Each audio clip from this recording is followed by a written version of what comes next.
Hey guys, welcome to মাসমিক gallery. আজকে আমি আপনাদের দেখাবো অনেকগুলো জাতের আম। এটা হচ্ছে আমাদের হাড়িভাঙ্গা গাছ, হাড়িভাঙ্গা গাছের আম। এটা হচ্ছে ব্যানানা ম্যাঙ্গো। এরপরে রয়েছে হচ্ছে যে বাড়িফলটা, এটা হচ্ছে বাড়িফল। তো এটা আমাদের গাছে প্রথমবারের মতো ধরেছে, তাই আমরা আসলে জানি না যে এটা খেতে কেমন, সুস্বাদু কিনা নাকি টক। তো দেখা যাক, পাকলে অবশ্যই আমরা খেয়ে দেখবো।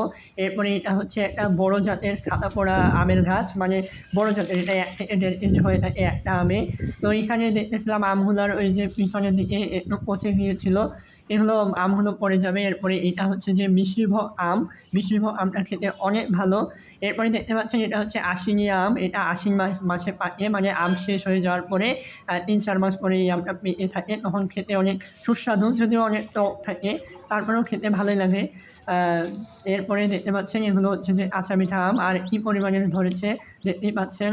এত সুন্দরভাবে আচা মিঠা আমগুলো ধরেছে, মানে এগুলো এখনই খেলে মিষ্টি, পাকলে একদম পানির মতো। এরপরে দেখেন এগুলো হচ্ছে যে গুটি আম, একদম লিচুর মতো করে ধরেছে, লিচু যেভাবে থোকা থোকা ধরে ওইভাবেই ধরেছে এগুলো আমগুলো। তো এত পরিমাণে আম ধরেছে যে দেখে আমার চোখ জুড়িয়ে গেল। বাগানে এসে এত সুন্দরভাবে আমগুলো ধরেছে, আর এতগুলো আম, মানে অনেক আম, ছোট্ট একটা গাছে প্রায় হচ্ছে যে 100 থেকে 200 কিংবা তারও বেশি আম ধরেছে।